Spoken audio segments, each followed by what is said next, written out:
So you're welcome along to the Bruno Mike pod. I'm delighted to be joined by Galway Senior Ladies Football Captain Ailbhe Daveron at the launch of the All-Ireland Senior Ladies Football Championship. I have a lot of interviews and stuff today. Do you enjoy doing this side of things as captain? Um, if no, good answer, of course not. No, I suppose our enjoyment comes from playing, but no problem doing a bit of this either. Your role as captain, how are you finding it so far?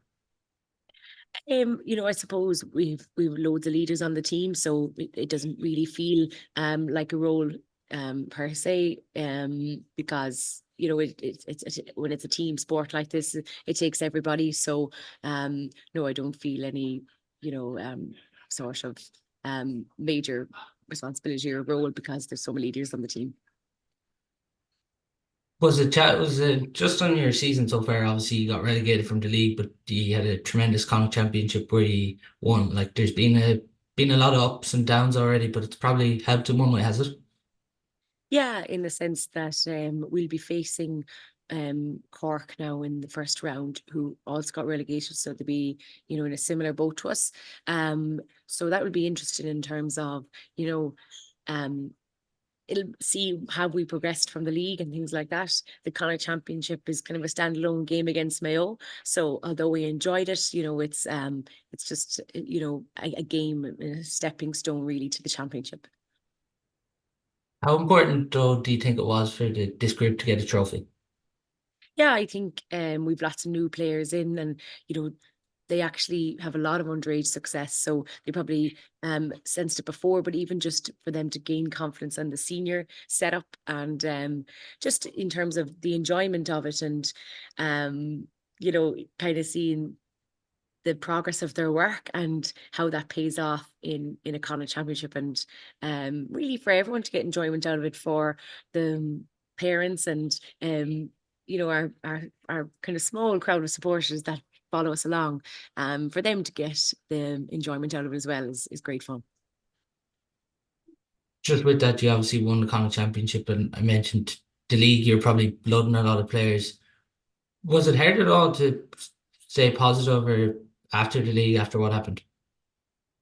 Yeah, well, I have to really admire the team and how quickly they moved on from the league, and um you know, I suppose it drives you on in a sense when you do get relegated, that you have to, you know, do things differently, look to improve, and I think everyone was responded really well, and that was kind of testament in the Connacht Championship, and I suppose we just move on to the next we just move on to the next thing. So no, I think young players in particular responded really well as well, considering it's their first year up playing senior.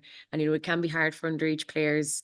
There's not, maybe in the men's where they might be under 20s, or it's just sink or swim, you're straight to senior. So certainly it's a learning curve for many players, but they're really rising to the challenge.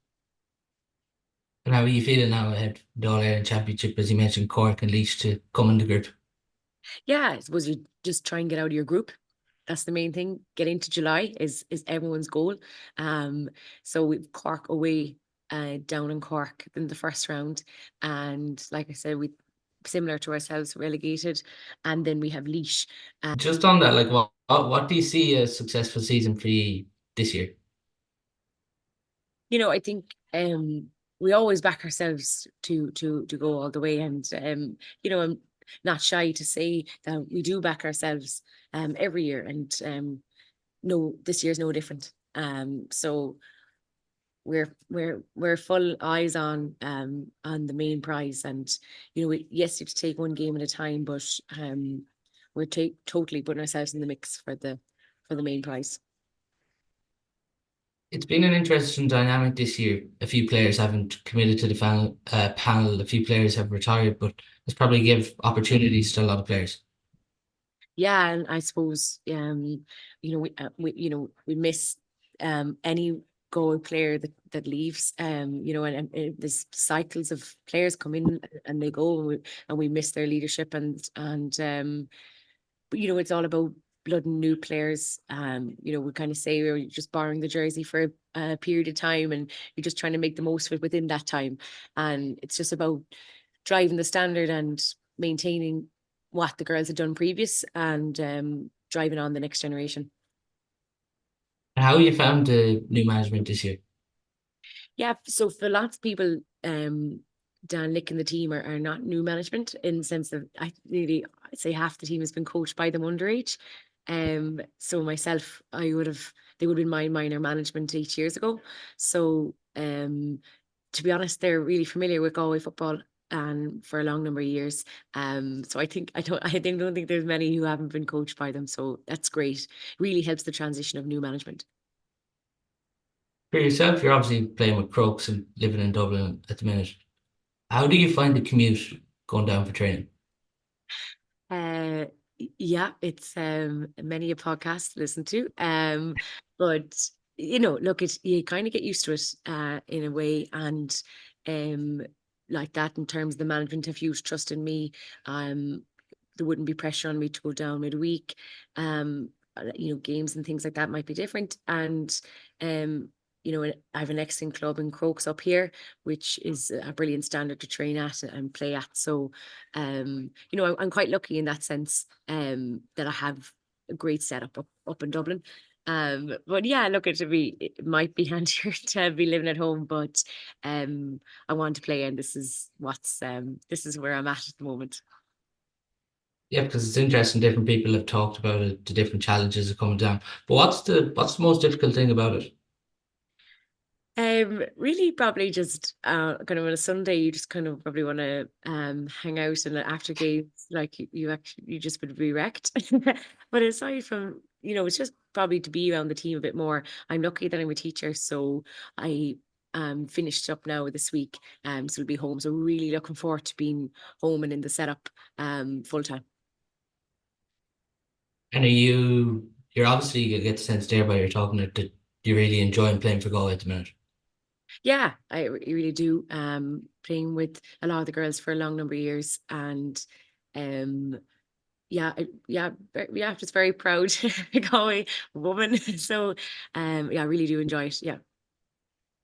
And where do you feel the landscape of ladies football is at the minute? Yeah, that's interesting. In terms of the standard is quite high. And you know, in terms of, I just would love kind of for the kind of the ruling of the game, maybe to come up to speed with the physicality of the players. It can be challenging kind of in terms of what you can get away with or not get away with it sometimes in games. So I just love for the rules to allow a bit more contact, just to kind of reflect the strength of the women's game at the moment, and the players. Yeah, It's that's the small physicality, is controversial it? comment. Say it again, Paul. It's just the physicality to see more maybe children allowed into the game, is it? Yeah, no, we're not even kind of shouldering, but in terms of just to allow the tackle, I suppose, um, a small bit more, and just to increase the flow of the game as well. I know the Camogie kind of brought in a bit more physicality, and it really worked for them. And in terms of speeding up the game, the game is still quite fast, and but I'd love if some more physicality came into it. Now it says that I say that now, and then it could come in, and I'd be looking for more freeze, but maybe the grass isn't greener. But yeah, in terms of the players, um, everyone is extremely strong now, and um, it's still a different game to the men's game. I think that there's still plenty scores, and it's free flowing, and I think anyone who follows it really does enjoy it. Would you like to see more? You'd obviously, as a players, you want to see more supporters get out and support you during this championship, I presume.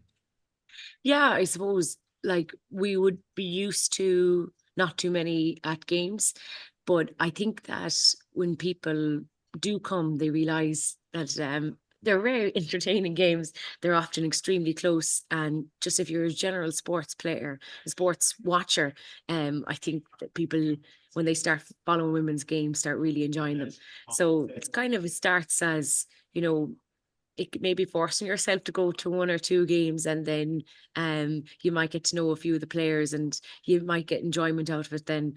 I suppose like it's improving all the time. It's improving all the time. But we're not looking for the massive crowds, but maybe a small bit more support. Yeah. Just a couple of quick fire questions, Alba, before we do finish. Who would you say is the best and worst dressed on the Galway panel? Oh God. Oh, the best dressed. Oh, Charlotte Cooney. And worst is God. The cat is very hard to throw someone in the mix, so I'm going to go with Leanne, who won't take offense. And my God, And good friend, so she won't take offense. best and worst trainer? Best and worst trainer. Oh God, Paul. Best trainer. Who loves training? Um, God. Geez, you really put me on the spot. Quick fire questions. Sarah Lidwig, she loves training, and who doesn't like training? I'll go with who doesn't like warm ups. I'll go Roisin Leonard. And for yourself, toughest opponent? Toughest opponent. So on our own team, I'll go Nicola Ward. So, well, thanks a million, Alba, for jumping on, and best of luck in the championship. Thanks a million, Paul. All the best. Perfect. Sean. Cheers.